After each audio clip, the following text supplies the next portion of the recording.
It was supposed to be a dream vacation, crystal waters, luxury dining, and the soft glow of a Mediterranean sunset. But before the night was over, a cruise ship would slam into the rocks. Thousands would be left scrambling for their lives. And the captain, he'd already abandoned ship. This is the unbelievable true story of the Costa Concordia, a billion-dollar vessel brought down by arrogance, recklessness, and one man's desperate need to impress. At first glance, Captain Francesco Schettino looked like the kind of guy you'd want steering your ship. Polished, confident, charismatic, born and raised in Italy.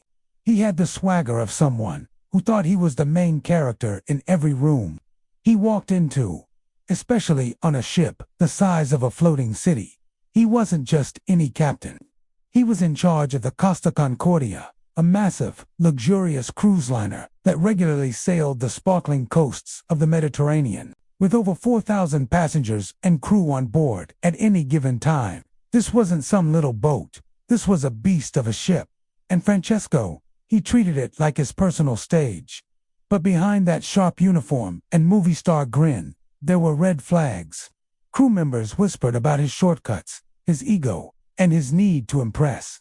He was the type who'd rather look good than double-check safety protocols. He liked attention, especially from younger women. And even though he was married, that didn't exactly stop him from getting distracted on duty.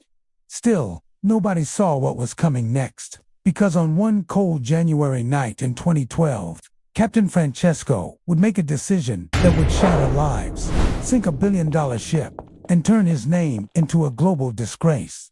With the alarms off and his mistress watching, Francesco gripped the controls like he was starring in his own action movie. He claimed he knew the area like the back of his hand, said everything was under control.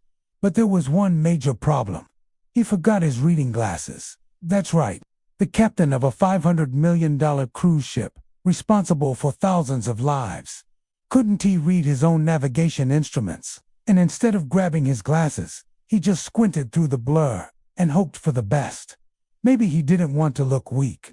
Maybe he thought guessing was good enough. Meanwhile, the ship crept closer and closer to the island of Giglio, way too close. Francesco kept asking his first officer to check the radar, because, again, he couldn't really see it. But he was too busy talking up his mistress and pretending this stunt was totally normal. The crew started getting nervous. And then suddenly, waves started breaking in the distance. That's when it hit him, literally. The hull of the Costa Concordia slammed into underwater rocks. The impact tore open a massive 164-foot gash along the side of the ship. Water rushed in with terrifying force. In the engine room below, chaos erupted. Generators went down. Electricity started to fail. And the heart of the ship, its propulsion systems, was flooding fast. Within moments, the ship lost power.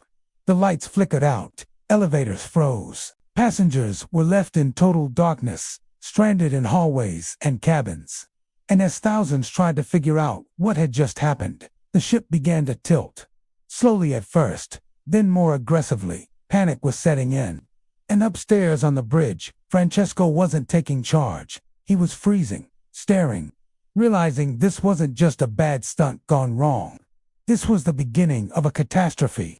Down below, passengers were stumbling through hallways in the dark, gripping the walls as the floor started to tilt beneath their feet. Plates crashed in the dining halls. Luggage rolled across cabin floors. And nobody knew what was going on. And yet, the crew said nothing. Captain Francesco told them to downplay the situation. He claimed it was just a small electrical issue. No need to panic. No emergency here. Just a minor blackout. Except this blackout came with a 500-foot ship slowly tipping sideways in the freezing sea. Instead of calling for an immediate evacuation, Francesco delayed. He told the Coast Guard they didn't need help. Told passengers to stay calm. Everything was fine. It wasn't. Every minute he stalled, the ship sank further. And that meant less time to get people safely off. When passengers finally started calling emergency services themselves, not the crew, the passengers, the truth came out. The Coast Guard was stunned and furious. Almost an hour after the crash, Francesco finally gave the order to evacuate. But by then, the ship was already tilting so badly that lifeboats on one side couldn't even launch properly. People were slipping, falling, scrambling to grab life vests. Crew members were overwhelmed. Passengers were screaming, trying to find exits in the dark. Some jumped into the water. Others were stuck inside, confused and afraid. And through all of it, the ship kept leaning, until eventually, it listed so far to the side, it looked like something out of a horror movie. As the evacuation turned into chaos, passengers searched for help. But the one man who should have been leading them was gone. Captain Francesco, the same guy who claimed everything was under control, had slipped away from the bridge. And when the Coast Guard finally got him on the radio, they were stunned by what he said. He claimed he'd accidentally fallen into a lifeboat. Not jumped, not abandoned ship. Fallen, like he tripped and just happened to land in a boat full of people escaping the disaster. And that lifeboat, it didn't just float nearby. It made it all the way to shore. Safe, dry. While thousands were still on board a sinking cruise ship, the captain was already on land. One of the first people to reach safety. The Coast Guard was furious. They told him, flat out, get back on that ship. They needed a head count. They needed leadership. They needed someone who knew the layout, the protocols, the people still trapped inside. But Francesco made excuse after excuse. He told them he was trying to get back on board. He wasn't. In fact, when a local police officer on the island offered to help him return with a small boat, Francesco refused. He literally said, "Nah, I'm good." Let that sink in. Ordinary people, fishermen, locals, were sailing out in their personal boats to help complete strangers. But the man who caused the wreck, the man who was trained to lead, walked away. Authorities arrested Francesco within hours. The evidence was overwhelming.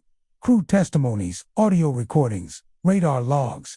He was found guilty of multiple crimes: manslaughter, causing a maritime disaster, and abandoning ship. His sentence, 16 years in prison. He appealed. He lost. No one forgot what he did, or how fast he ran. Even now, people argue about what really happened that night. Rumors suggest this wasn't Francesco's first risky sail-by. Reports claim upper management may have turned a blind eye. Some even believe the mistress played more of a role than we know. But one thing's certain: the Costa Concordia didn't go down because of weather.